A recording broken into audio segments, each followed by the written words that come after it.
This testimony is a bit messy because I'm a bit of a messy person.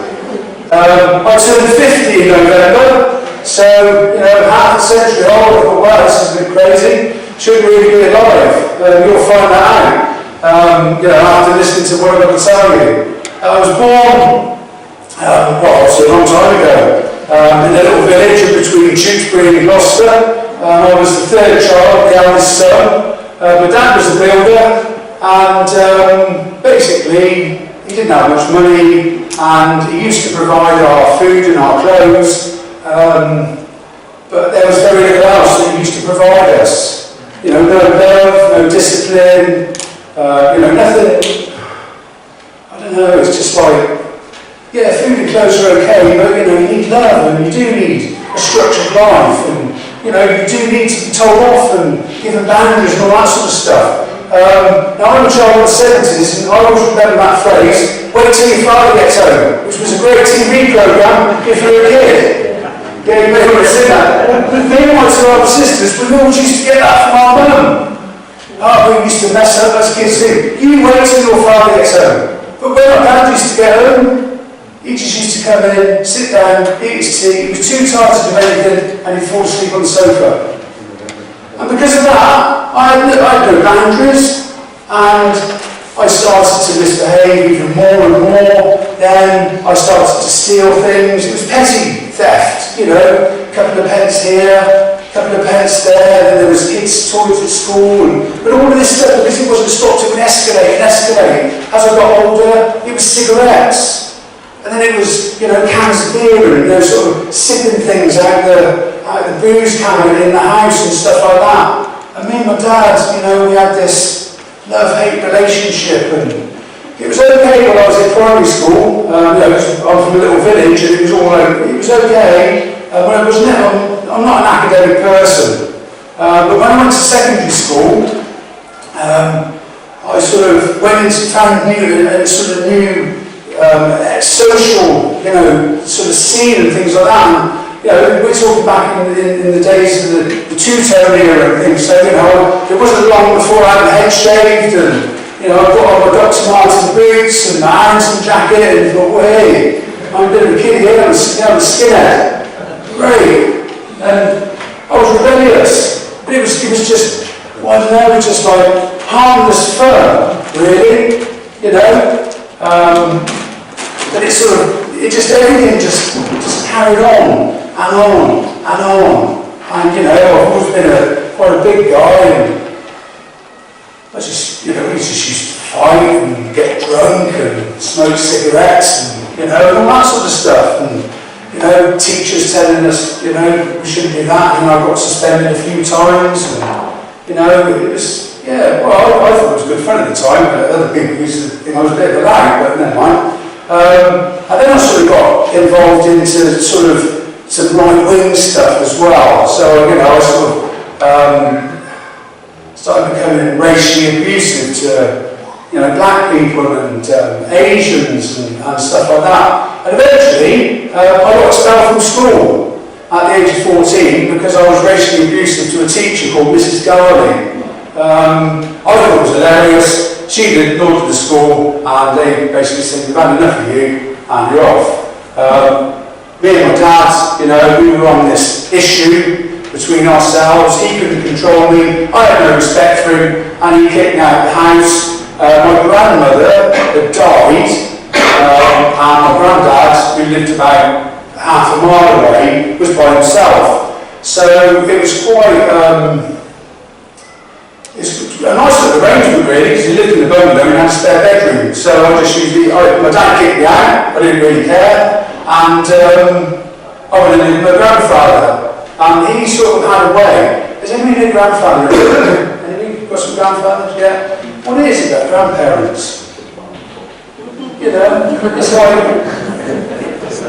you try and tell your kids what to do, but then your grandparents come in and say something different, but it seems to be perfectly acceptable. So it's like they wrap it up in a different way. So he was achieving the things in a different way that my dad couldn't, if that makes sense. Yeah, so but I really respected my grandfather. He was like my best friend.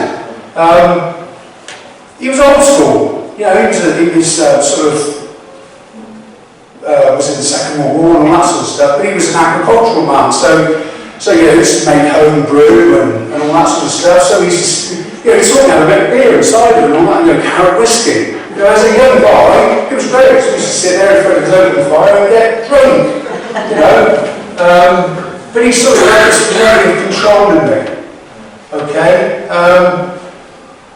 A disaster hit when I was about 15, because I woke up in the morning and I remember it vividly. I put on some music and it was Gangsters by the Specials, and I turned it up a bit loud, and usually my grandfather would come in and he'd go, "Oh, what are you playing that rubbish for?" Blah, blah, blah. But there was nothing, there was silence. So anyway, I carried on, made him a cup of tea, got him some digestive biscuits, went into his bedroom, and I found him dead in bed.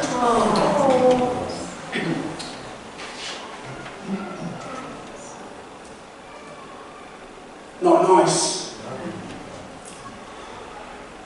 So, there's all of that situation unfolded, and then I had the reality of, that bungalow going back to the council, and that meant I had to go and move back in with my mum and dad. And then the rows got even worse and worse, and it was absolutely awful, absolutely awful. And I didn't know what I could do. It was well, as a young guy, I didn't have any answers. I didn't have nothing for it whatsoever. And I become more violent. I become more abusive. And in one particular occasion, it was when the mock fair was on. Me and my mates, we wanted to go to Cheltenham on the bus. And we had no money, so we just thought we'd just jump on the bus. But the bus driver didn't want us to, so we closed the doors. And then we picked up this great big lump of concrete and threw it through the windscreen and ran off laughing. Up the road, there was this big gang of people. So we thought, we're going to victimise them now. And it was a load of people from Tewkesbury Methodist Church. So they all scuttled into the front of their church as we were laughing and joking and goading them and stuff like that. Ran around and we surrounded the little church and we just smashed all the stained glass windows with bricks and rocks. Vandalised the house of God.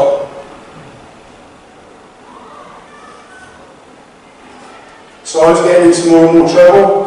And one day, my gran from my mum's side said to me, you've got to stop doing this really. Your grandfather was a bit of a rebel when he was younger, and he joined the army, and it really made a man of him. Well, my grandfather ended up being a regimental sergeant major in the Argyll and Southern Islanders, Benborough. And I was just like, okay. So she put this seed of thought in my mind, and it was like, I was at a stage where I was going to go to the detention centre and then jail. Or I could think, I could try and join the army. So I said, okay, Graham, I'll nip into Gloucester and I'll see what I can do. And so I went in there, and in a very, very short space of time, that was in the July, and in the January, I actually left and started my basic training in 1986. So that sort of changed me. That was a pivotal point in my life. Now God, whether people believe in God or not, He has a very, very funny way of humbling people. So I was this young upstart skinhead who was a racist, and I turned into, I went to Whittington Barracks, where I did my training, and I found out that my platoon sergeant was black. So I had to spend 18 weeks taking orders from a black man. God does humble people, okay? So even back then, now looking back, even back then, God, was trying to teach me, but I was always so rebellious. I got to the end of the training, and we had the colonel's inspection. I just want to sort of reinforce at this moment in time. My parents never ever made me go to church. Religion wasn't a part of our family. Okay? We used to do sort of harvest festival and Christmas and Easter, and birthdays and marriages, but that was it. Okay? But I never went to Sunday school. I heard the word of God and Jesus, but didn't know who it was, okay, or who he was. So I'll move on now. So I'm just finishing my basic training, and the Colonel has basically started doing the inspections. There's 4 sections and 4 rooms, and all of my stuff was done and dusted as everybody else's was. But then this voice inside me said, put name tags in your socks. I'm thinking, I've got name tags in my socks, they're all in my cupboard. So I stood there because I didn't want to move. Because if anybody sees you moving, you get put in jail. And then this voice came back, no, put name tags in your socks, the ones that you're wearing. So the socks that I was wearing didn't have name tags in. So I'm like this, and I could hear the Colonel and the RSM coming down the corridor, and I'm like this. And the voice was getting louder, and it was a command, put name tags in the socks that you're wearing. So I couldn't not do it. So I worked ranks, got some flannel there, and wrote my name on it, and basically stitched it in, my socks, and came back to attention. A few minutes later, they all came. They went around the room, and the Colonel and the RSM came up to me, looked at the locker and said, very well done, Private Freeman, blah, blah, blah, all the rest of it. Your socks, show me your socks. So I went to my locker.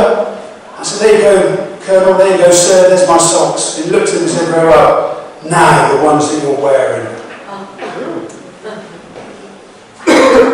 So God was speaking to me then. He was warning me back then. Okay? So I finished my basic training, went to the battalion, all the rest of it, spent time in the army. It was great because really what I was doing as a skinhead, it was legalised because we could smoke, drink, keep fit, fight, mess around with women, and it was all perfectly okay because that's what soldiers do. I left, and then I thought, well, what am I going to do now? Because I didn't prepare for anything. I'm a very spontaneous person. So I left in the mid-1990s. The recession was on, and I really struggled, and I was just doing anything just to make a living. Sort of went back into a bit of building, did some double glazing, working in a warehouse, just random, just didn't really know what I was doing. And then somebody said to me, do you want to come and work as a bouncer? Because you're big, you like fighting. I said, all you've got to do is turn up in Cheltenham, at Bentley's, Friday night, 8 o'clock, white shirt, boogie heel black tie. We're saying we go. So I turned up, did 4 hours, had a few beers, got a few telephone numbers off young ladies, had a bit of physical exercise, got 50 quid cash before this is good. So I just went back on Saturday. So I then started working as a bouncer in Cheltenham and then Gloucester. And that sort of escalated and escalated and escalated. Eventually, I had 70 guys working for me, running big nightclubs and all sorts of stuff, went to music festivals, and I was making a good living out of it, really. Out of, being a nasty bloke, and sorting out other nasty blokes. Okay? I met somebody at that time, eventually, my now former wife, and there's a lot of issues there still, but never mind. And but I was just a man built on my own reputation, heavy drinker, used to take Class A drugs, you know, and all sorts of stuff, and get in the gym, and it was all about me. It was all about my power, my self-importance, my BMW, my car. You know, these are my men. It was, you know, I was like the daddy, you know, and I was a very influential character. Hopefully I still am, but hopefully now in the right way, not the wrong way. You know, I used to go up to Worcester, and before I used to start work, I used to drink a litre of vodka and take a gram of base, and I used to be off my head more than the people in the nightclub, and I was meant to be looking after them. You know? So that went on for a few years, and then I got a bit fed up with that. There were various other reasons which I can't go into. And then I thought, well, what can I do now? And then somebody that I knew on my little walk through that time said, oh, you ever thought about wheel clamping? I thought, oh, no, not really. Well, there you go, you just got, you know, here's the van, here's some trading, off you go. Wheel clamping's fantastic. Well, it is if you like trouble, if you like money, you know. So I was happy. And but it was all about this power thing again. Okay? It was all about this power thing again. Like I said, I'm a former skinhead, and then when I joined the army, they sort of got that bit out of me, but I still had this rebellious heart, and you know, sort of even going back into sort of the early 2000s, I sort of went through an early-ish midlife crisis and started becoming a skinhead again. So I think, you got a picture up there? Got a picture? It's coming. Oh, it's coming. So I met up with an old mate of mine called Smudge, and we went up to Morecambe to see a load of old skinhead bands. And as we were messing around under the influence of booze, I met a guy called Lex. Now Lex was 11 years younger than me and just graduated from Bournemouth University. And he liked me because he's one of these posh boys that really wants to be quite rowdy and rebellious. And I was he sort of latched onto me like I was his big brother. So we used to have a good laugh. Well, we had a good laugh. He said, there's my number. And for the next few years, we kept in touch, and we used to go to all these other gigs around the place. And eventually he said, oh, Buzz, because that's my name there, Buzz, okay. He said, look, I'm off to Dubai. And I'm going to start trading in gold. So I was like, okay, fair enough, no problem. He said, yes, if I get any deals, can you go and run the gold for me? Yeah, no problem, whatever. So I was doing this wheel clamping stuff, and else on the way, and he'd give me a call and say, look, you know, can you fly from Heathrow to Dubai, and then Dubai to somewhere in Africa, with 30 or 40 or 50,000 US dollars, used US dollars in the backpack, do a gold deal, and then go back to Dubai, drop it off, and then go back to Heathrow. I'd be like that. Yeah, that sounds good. Because it was high risk. I'm a thrill seeker. Yeah, I used to get £1,000 a day for doing that. It was high risk. But I didn't really care. I had no regard for my own life. I really, you know, if I died, I died. There was nothing else. I had no regard for anybody else either.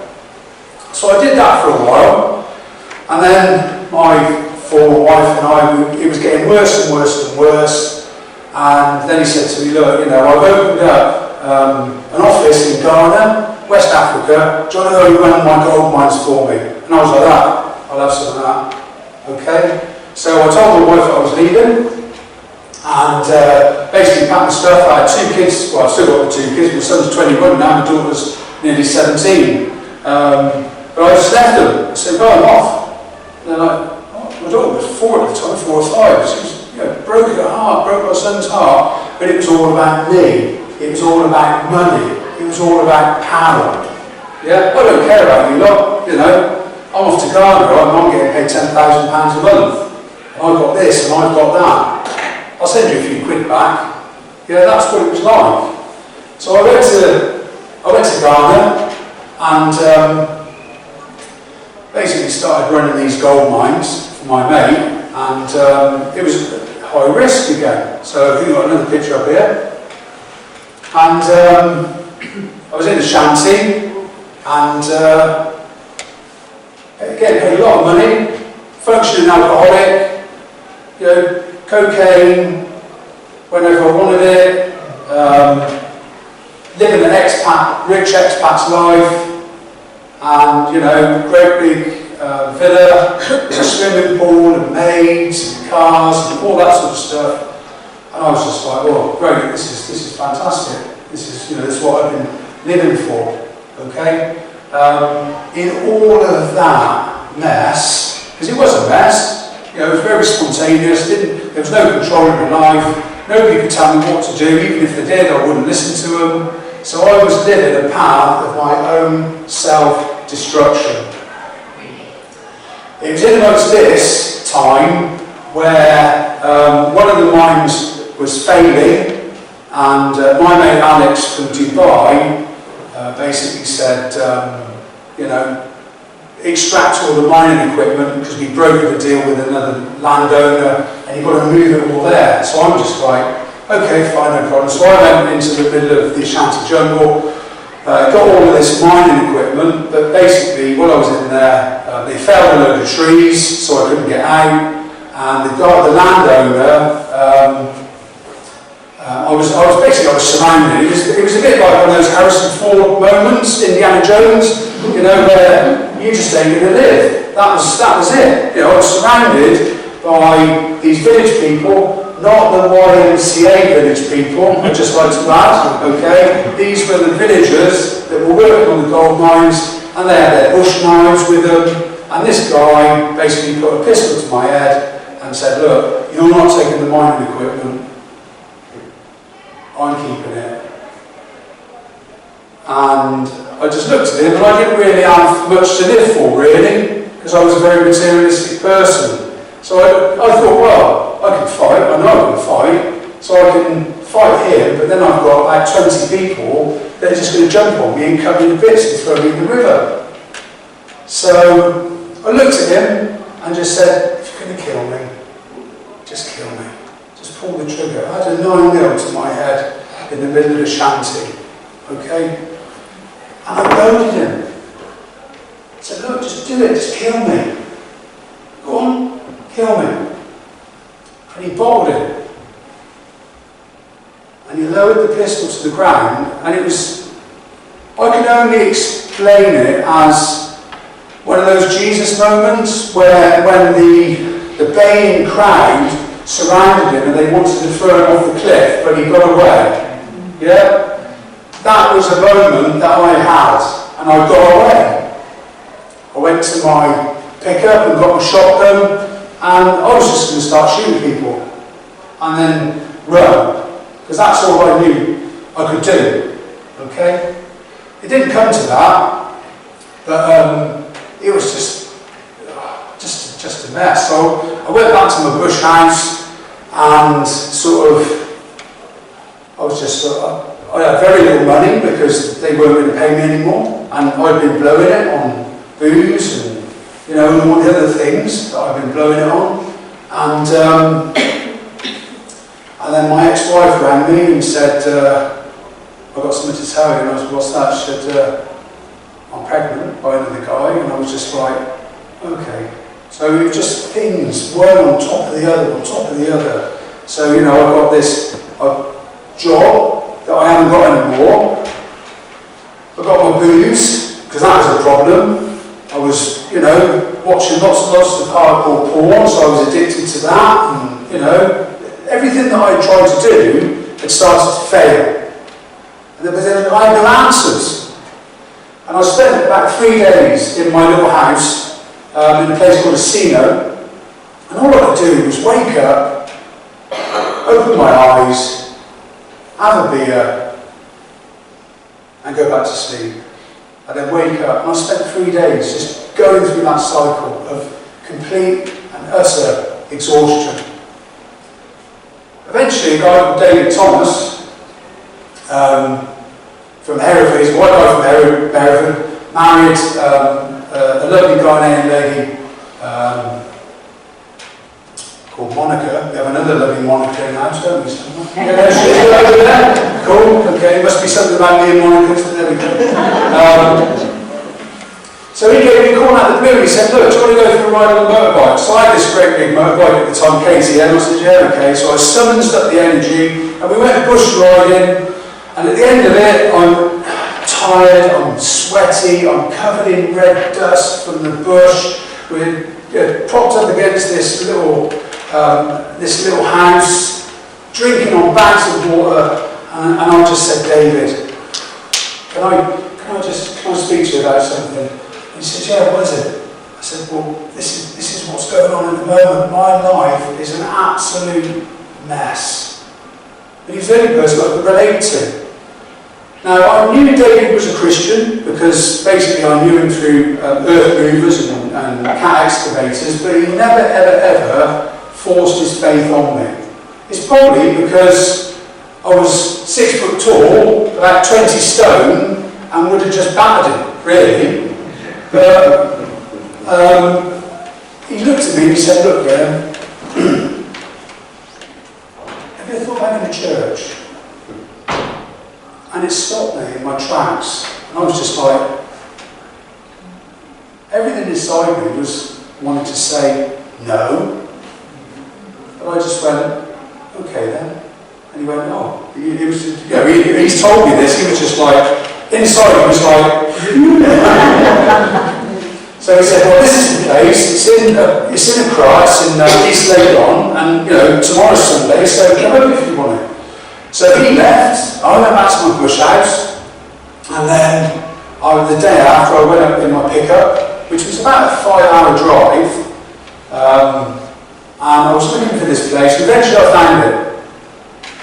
Now, next photo. Thank you.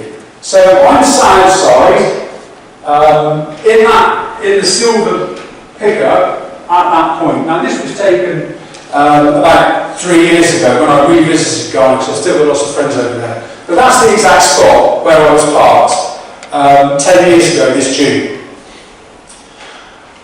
And I started to think about things. I started to think about my life. I started to think about my addictions. I started to think about my kids, potential divorce, mortgage, CSA, debt, all of that stuff. Nearly had my head blown off in the jungle. Yeah, all of these things were just on top of me, heaviness. And then I looked out the window and saw this big billboard of Richard Whitcomb, who's a white evangelical Californian pastor that moved to Nigeria about 25 years earlier and found his way to Ghana. So I got this massive great big billboard of Richard Whitcomb, this guy in his 50s with grey slick back hair, very much similar to your sir, okay? Yeah, with his nasty kipper paisley tie, giving it praise the Lord with his hands up, and I just lost it completely, absolutely lost it. I was an absolute wreck. I text David, I'm outside, I'm not coming in. So he texts me back, I'll come and find you, stay there. So all of this stuff is on top of me. A whole life's worth of trouble. And a lot of it was self-induced, to be honest with you. And I broke down. Mentally, physically, emotionally, I was gone. If somebody would have said to me, let it go, kill yourself, I'd have done it. It was that bad.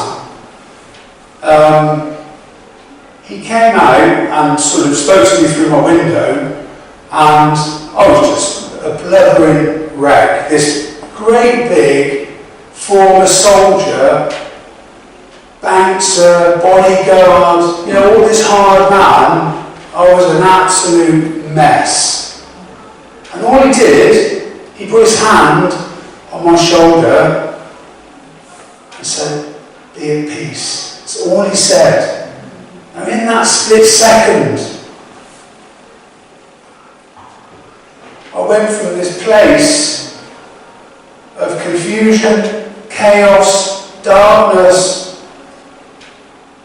It was just an awful awful place, and I went to the other side of a place of peace and tranquility and comfort. And it was like somebody had just reached in and around me with these great big cotton wool gloves and just showed me love and peace. And I said, David, what did you do? He said, I didn't do anything. I said, that was God. That was the Holy Spirit. Now, in Philippians 4, it said, the peace of God transcends all human understanding. Excuse me. It transcends all human understanding for those whose hearts are guarded by Christ Jesus. On that day, Jesus did not look at me and go, Graham, I'm going to judge you and I'm going to condemn you for your racism, for your vandalism, for your violence, for vandalising my house. I'm not going to do any of that. I love you. He showed me what grace is. The grace of God. I didn't understand all of that at that point. All I knew was that I'd gone from a place of that extreme over there to a place of extreme on the other side. But everything had fallen away. The tears stopped. The pain in my head, my heart, my body, it all stopped completely. And I was in a place of peace. And David prayed for me, and they said, look, if you want to, come back next Sunday. Didn't force me to. He said, look, if you want to come back next Sunday. So okay, thanks David. So I'm just like, what on earth's going on? You know? And I drove off. I couldn't drive any faster than about 20 kilometres an hour. Because I was just under this influence. It was like morphine. I was just like, just, you know. So anyway, I went back and I continued to, you know, mess around with a few bits and pieces and everything else. But something had changed in me. It changed in me. And I found that the Sunday after, I knew where it was, and I thought, right, I'm going to go there. So I got up and I got ready and I sat there in this great big church, okay, well this hotel which they rented a room, it's this church. And I sat there thinking, right, where's this spirit thing? I'm really eager for this spirit thing. Just like, where is it? And I'm waiting and I'm waiting and I'm waiting, and it didn't come. But the first sermon I ever sat down and listened to was the prodigal son. Now you're all probably... Now there's a cliche with this because David is dyslexic. Okay? Now they had a Friends Sunday coming up, which was the Sunday after the Sunday that he had invited me to church, because he thought that it was the Friends Sunday on this day that I turned up. Does that make sense? So he read the brochure wrong. So David's there and he's like, oh, I can see him. Oh no, this isn't the Friends Sunday. So he's going, but it was meant to be because I needed to know that I was the prodigal. I needed to know that I was a lost son. Now you all know about the prodigal son. I blew my inheritance. I blew it. And for years and years and years, I was too proud. I was too proud to turn back to the Father and give him the acknowledgement that he needs, because he's God. So that's what a young man did in the prodigal son. He got to a point where he was eating pig food, and he put his head down. He was humbled, and he went back and he said, Father, but his dad could see him. He said, rejoice because he's coming back. And he got out the fattened calf and they all had a feast. But we were all prodigals. We were all lost. And we need to go, to keep going to the Father. We need to keep going to the Father, because he's the one that just fills us each and every day. So that was 10 years ago this June. So as you can see, I'm in a bit better shape now. I've lost some weight. I don't drink anymore, because on that day in Ghana, in that hotel, I felt no move of the Spirit. I listened to the prodigal son. I walked out of that church. Now at that time, I was drinking a litre of spirits a day, either Jack Daniels or vodka. I would also drink 4 or 5 bottles of white wine and maybe 20 beers every day. I should be dead. Okay, but I was getting paid £10,000 a month. So what did it matter? But I walked out of that church 10 years ago. I haven't touched alcohol since.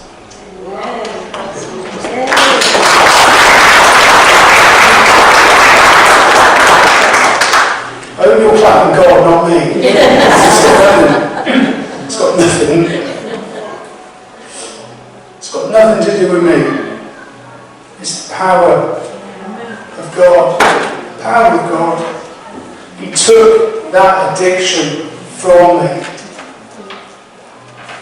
Jesus has got power and authority over all things. Power and authority. And to be honest with you, my walk with God is 10 years this year. It's been hard work. It really has, because I'm a rebellious person. It's in my nature. And we've had some right ding-dong battles with me and God. But it's like trying to arm wrestle with Arnold Schwarzenegger. You just ain't ever going to win. Because when God's got his hand on you and God wants to use you, you just got to submit. You just got to submit. Because if you don't, it just makes your life a misery. And it's not worth living. It's really not. I can tell you loads and loads of things that, the Lord has used me for. There's one in particular, which is quite funny actually, because I'm an evangelist, and I work through the spirit of healing and stuff like that. But about 3 months ago, this is how God listens to us at all times and demonstrates to us that his ways are not our ways. That's biblical truth, because he knows all things. His knowledge, his wisdom, his understanding far outweighs us. Yeah? But we've got to put our place in a position to receive the Spirit and to move in the situation. Okay? Jesus was so prolific because he knew the Father, and he would just do it. He was spontaneous, and it was the energy of that situation which allowed the power to move through him. He did not doubt. He didn't worry about what happened before. It was all about the here and the now. And the Bible tells us clearly about stepping out of the boat in faith. Well, every time Jesus did a miracle, he stepped out of his boat in faith. Does that all make sense? So anyway, babbling on. Michelle and I had a conversation, because we're dog owners, okay? We've got 2 lovely Springer Spaniels, okay? They are lovely. And I said to Michelle, I don't know where I can walk the dogs. Oh, why not? Well, because the doctors feel below the widow's surgery, I'm not getting much, getting much comeback. Because I evangelise when I'm walking the dogs. And when I'm walking that field, the other dog owners go, oh no, it's that Jesus nutter. Okay? So I thought, well, I'll sit down and I'll think about where I can walk the dogs. Yeah? So Michelle went out, and I sat there mid-afternoon, and God just gave me a vision of that field. And it was empty. And then he gave me a vision and said to me that you're going to meet Amber. Now Amber is a young lady that's got a Springer Spaniel, and she's trying to arrange Poppy, her little Springer, with Charlie, my Springer. Okay? Bit of an arranged marriage going on. Right, we won't go down there. So I was like, okay, fine, no problem. So I went down to this doctor's field. It was empty. I walked in there. 2 minutes after I walked into the field, who walked in? Amber. Okay? So I walked over to her. I said, hello Amber, you okay? Yeah, not too bad. I haven't seen you for a while. No. Now I had spoken to Amber very on the fringes. I spoke to her about my faith, but nothing over the top, because sometimes you've got to know whether you can just go in there and just grab somebody by the shoulders and go, listen. Or sometimes you've got to be discerned. You've got to be discerned by the Spirit and be very gentle in the way that you speak about your faith. So I had spoken gently to Amber, yeah. But I just said, Amber, this is what's happened today. I didn't know where I was going to walk the dogs. God told me to come down here, and he told me that I was going to meet you, and I need to tell you about Jesus. And she stopped and she went, wow. Now I got talking to Amber over about 30 to 40 minute period, and there were about 4 or 5 occasions in her life where she had actually asked God to show himself, and he did through people, but she always went, and had a lack of faith and turned away.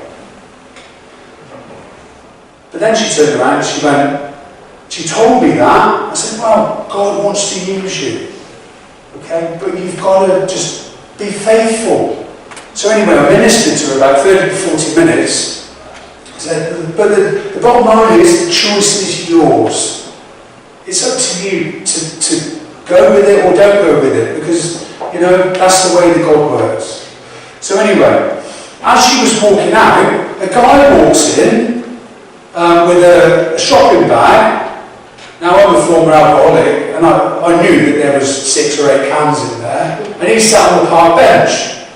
So I went to drop the poo bags, as you do as a dog walker, and as I walked past him, I said, you all right, brother? You at peace? And he went, why did you say that? I said, well, are you at peace? Yeah. I said, oh, God bless you. Why did you say that? Door opens. So I then he was a guy that had come to faith about 2 years earlier, but had been really struggling because the churches that he had gone to, they weren't, the teaching was weak and, all that sort of stuff. And I then spoke to him for nearly an hour and ministered to him in this field. Okay? As I was walking out, a guy that I'd known over many months, who was a dog walker as well, he was walking in and he went, can I speak to you? Oh yeah, no problem. And he was having relationship issues. So I then spent another 40 minutes or so in the dark with this guy, speaking to him about the principles of marriage, because he was living with a woman and wasn't married to her, and all that sort of stuff. And eventually, we stood in the dark, 2 fully grown men. I'm praying for him, and we had this big man hug in this field. And that was all based on my lack of God's knowledge and understanding. And how he arranges things. Does that make sense? Yeah? Oh, he said, no, that area is dead. I'm not going to be able to evangelize anybody there. Go. So I went. 3 people. 3 people. Can I have that picture back up? The last one? That place there is nothing special. It's outside a hotel in East Lake in Ghana. Jesus turned up there because one of his faithful ones, David Thomas, stepped out of the boat.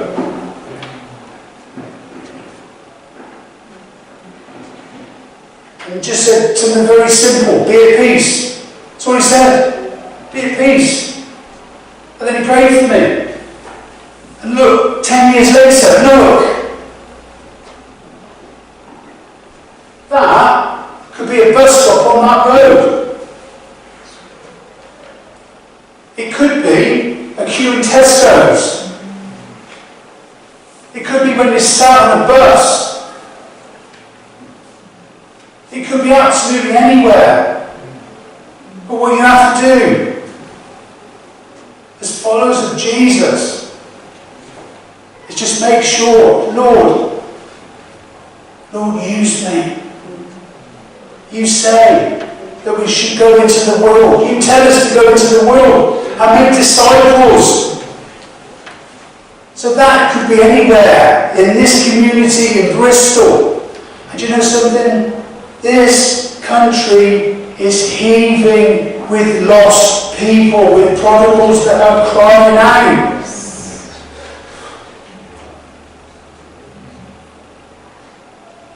Crying out for something. We know what it is. We know who he is. But they don't. So you just got to get out there and speak to people about the love of God, the grace of God through his son Jesus.